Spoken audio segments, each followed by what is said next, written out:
ये सारी कहानियाँ सच्ची हैं, एक एक प्रतिशत सच्ची हैं, पर मैं किसी का नाम नहीं लूँगा। जिनकी कहानी है उनका नाम नहीं लूँगा, उनकी प्राइवेसी का मामला है।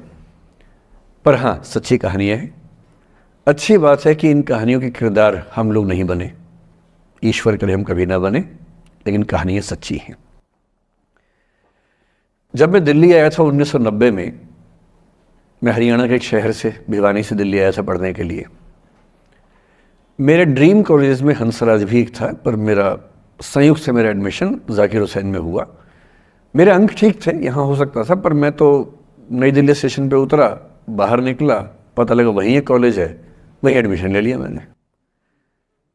तो लोगों ने कहा कि यार कैंपस बड़ा अच्छा होता है। मैंने कहा क्या फ़र्क पड़ता है, कॉलेज कॉलेज होता है, छड्डो, यही छड्डो में सिखाने आया हूँ आप लोगों को। ठीक है, स्टेशन से निकले वहीं कॉलेज है, मैंने घर जाना होगा तो आराम से कॉलेज से निकल जाएंगे, क्या रखा है कैंपस में।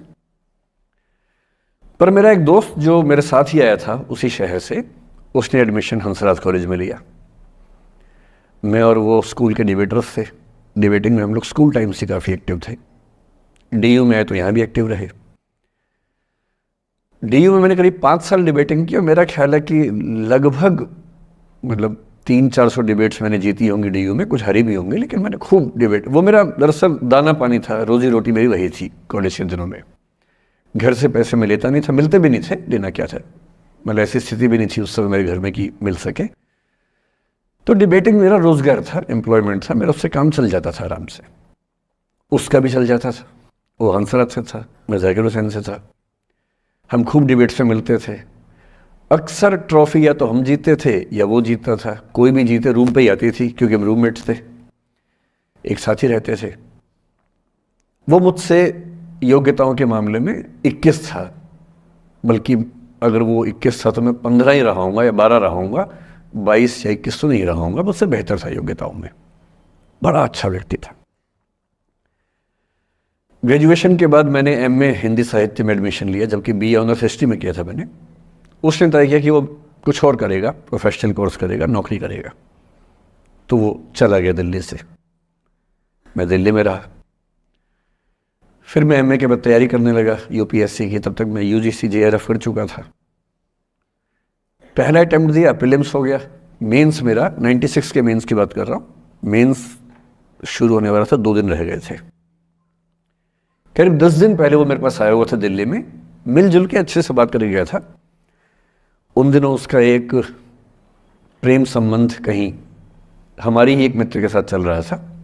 हम सब दोस्त थे, तो उनमें से 2 लोगों का आपस में का अफेयर था।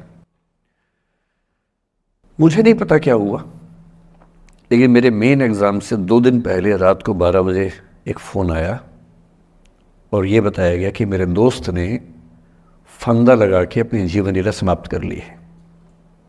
वो दिल्ली से दूर था कहीं, और जिस व्यक्ति के बारे में मेरी राय ये थी कि उतना जीवट वाला व्यक्ति कोई हो नहीं सकता, जो ज़िंदगी से हार सकता ही नहीं, जिसके होने से कई लोग हमेशा जीता हुआ महसूस करते हैं, वो चुपचाप एक बंद कमरे में ज़िंदगी से हार गया। मैं आज तक नहीं समझ पाया कि ऐसा कैसे हुआ। बाद में टटोला, उसके पेरेंट्स से बात हुई, भाई से बात हुई, उन्होंने उसकी याद में एक सोशल वर्क शुरू किया ताकि किसी और बच्चे को ऐसा ना करना पड़े। तो जो हल्का हल्का अनुमान हुआ वो है कि शायद कुछ ऐसा था रिलेशनशिप में जो नहीं संभल पाया था, और रिश्ता टूट ना जाए इसका दबाव बहुत ज़्यादा था, और वो दबाव झेल नहीं पाया। इस उम्र में ऐसा फेज़ आता है, कई बार आता है। ये एक कहानी है, हंसराज कॉलेज से ही जुड़ी है, इसलिए मैंने सोचा कि वहीं से बात शुरू करूँ। नाम जैसा कि मैंने कहा मैं नहीं बताऊंगा, तो नाम बताने का मतलब भी नहीं। और वो जिसकी मैं कहानी सुना रहा हूँ, आप लोगों के जन्म से पहले की बात है। आप तो सब 21वीं सदी वाले बच्चे होंगे ना, जेन ज़ी होंगे आप सब लोग, तो ये तो बहुत पुरानी बात है।